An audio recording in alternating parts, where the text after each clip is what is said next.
So education students start real-world experience their freshman year.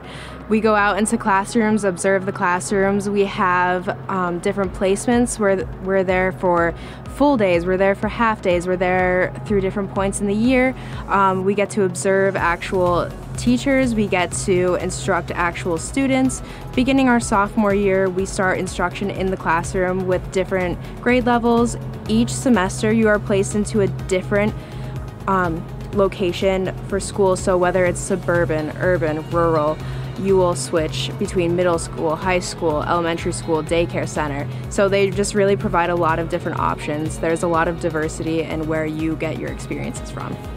It is really unique. I have friends that go to other universities within the area, same major as me. They don't start going out into the field until their junior year, like right before student teaching, and then they end up not liking education because they didn't get that chance to go out and practice it. So they end up switching their major, staying there longer. With Marywood, it's awesome that you get to go right in your freshman year and experience this and ensure that it's right for you and you know how to do it properly.